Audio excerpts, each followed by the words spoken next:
आप सभी को नमस्कार। आज मैं आप सभी के समक्ष सती सुलोचना की कथा लेकर आई हूँ। तो श्रवण करते हैं ये कथा। पौराणिक कथा के अनुसार सुलोचना नागराज वासुकी की पुत्री और लंका के राजा रावण के पुत्र मेघनाथ की पत्नी थी। लक्ष्मण के साथ हुए युद्ध में मेघनाथ का वध हुआ। उसके कटे हुए शीश को भगवान श्री राम के शिविर में लाया गया था। अपने पति की मृत्यु का समाचार सुनकर सुलोचना ने अपने ससुर रावण से श्री राम के पास जाकर पति का शीश लाने की प्रार्थना की, लेकिन रावण इसके लिए तैयार नहीं हुआ।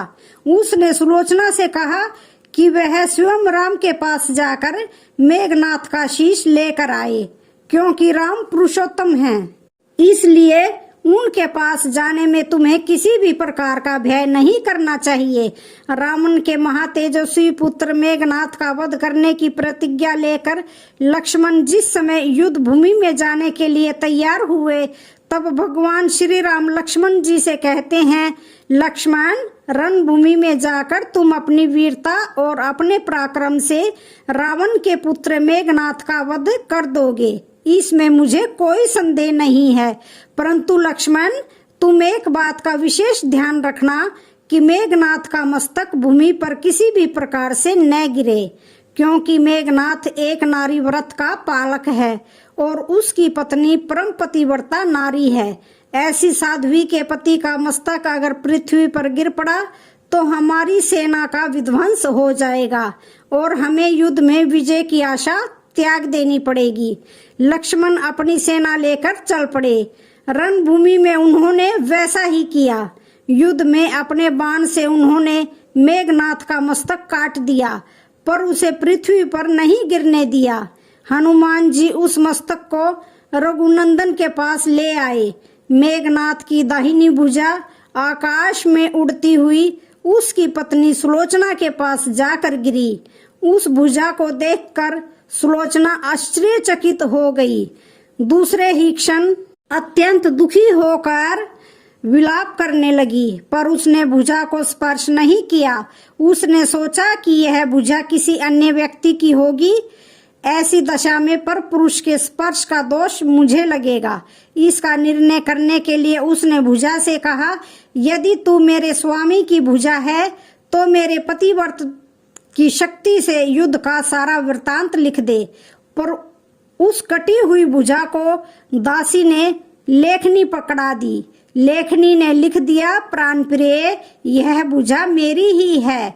युद्ध भूमि में श्री राम के भाई लक्ष्मण से मेरा युद्ध हुआ। लक्ष्मण ने कई वर्षों से पत्नी, अन्न और निद्रा छोड़ रखी है। वे तेजस्वी तथा समस्त देवगुणों से संपन्न हैं। रणभूमि में उनके साथ मेरी एक नहीं चली। अंत में उन्हीं के बाण से वध होने से मेरा प्राणों का अंत हो गया। मेरा शीश श्री राम के पास सुरक्षित है। पति की भुजा लिखित पंक्तियां पढ़ते ही सुलोचना व्याकुल हो गई।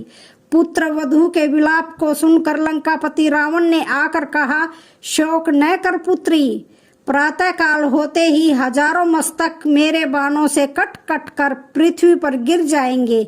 मैं रक्त की नदियां बहा दूंगा।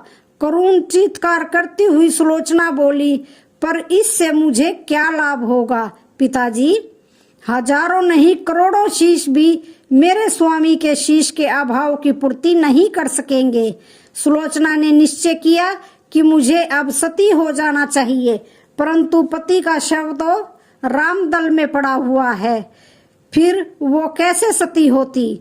जब अपने ससुर रावण से उसने अपना अभिप्राय कहकर अपने पति का शव मंगवाने के लिए कहा, तब रावण ने उत्तर दिया, देवी, तुम स्वयं ही रामदल में जाकर अपने पति का शव प्राप्त करो। जिस समाज में बाल ब्रह्मचारी हनुमान, परम जितेंद्रिय लक्ष्मण तथा एक पत्नी वर्ती राम विद्यमान है, उस समाज में तुम्हें जाने से डरना नहीं चाहिए। मुझे विश्वास है कि इन महापुरुषों के द्वारा तुम निराश नहीं लौटाई जाओगी। सुलोचना जब रणभूमि में पहुंची तो सुलोचना के आने का समाचार सुनते ही भगवान श्री राम खड़े हो गए और स्वयं चलकर सुलोचना के पास गए और बोले, देवी, तुम्हारे पति विश्व के तेजस्वी योद्धा और पराक्रमी थे। उनमें बहुत से सद्गुण थे, लेकिन विधि के लेख को कौन बदल सकता है। आज तुम्हें इस तरह देखकर मेरे मन में पीड़ा हो रही है। यह सुनकर सुलोचना भगवान श्री राम की स्तुति करने लगी। भगवान श्री राम ने सुलोचना को कहा, देवी, मुझे लज्जित न करो। पतिव्रता की महिमा अपार है। मैं जानता हूँ कि तुम परम सती हो। तुम्हारे अस्तित्व से तो विश्व भी थर्राता है। अपने स्वयं यहाँ आने का कारण बताओ कि मैं तुम्हारी किस प्रकार सहायता कर सकता हूँ। सुलोचना ने आंसू बहाते हुए नैनों से प्रभु की ओर देखा और बोली, हे राघव, मैं सती होने के लिए अपने पति का मस्तक लेने के लिए यहाँ पर आई हूँ। भगवान श्री राम ने शीघ्र ही सम्मान के साथ मेघनाथ का शीश मंगवाया और सुलोचना को दे दिया। पति का छिन्न शीश देखते ही सुलोचना का हृदय बहुत ही दुखी हो गया। उसकी आंखें बड़े जोरों से बरसने लगी। रोते रोते उसने पास खड़े लक्ष्मण की ओर देखा और कहा, सुमित्रा नंदन, तुम भूल कर भी गर्व मत करना कि मेघनाथ का वध मैंने किया है। मेघनाथ को धाराशाही करने की शक्ति विश्व में किसी के पास नहीं थी। यह तो 2 पतिव्रता नारियों का भाग्य था। आपकी पत्नी भी पतिव्रता है और मैं भी पति चरणों में अनुरक्ति रखने वाली उनकी अनन्य उपासिका हूँ। पर मेरे पति देव पतिव्रता नारी का अपहरण करने वाले पिता का अन्न खाते थे और उन्हीं के लिए युद्ध में उतरे थे। इसी से मेरे जीवन साथी परलोक सिधारे। सभी योद्धा सुलोचना को श्री राम शिविर में देखकर चकित थे। वे यह नहीं समझ पा रहे थे कि सुलोचना को यह कैसे पता चला कि उसके पति का शीश भगवान श्री राम के पास है। जिज्ञासा शांत करने के लिए सुग्रीव ने पूछ ही लिया कि यह बात उन्हें कैसे ज्ञात हुई कि मेघनाथ का शीश भगवान श्री राम के शिविर में है। सुलोचना ने स्पष्टता से बता दिया, मेरे पति की भुजा युद्ध भूमि से उड़ती हुई मेरे पास चली गई थी। उसी भुजा ने लिखकर मुझे बता दिया। इस प्रकार के शब्दों को सुनकर सुग्रीव बोल पड़े कि अगर निष्प्राण भुजा यदि लिख सकती है, फिर तो यह कटा हुआ सिर भी हंस सकता है। भगवान श्री राम ने कहा, व्यर्थ की बातें मत करो मित्र। पतिव्रता की शक्ति को तुम नहीं जानते।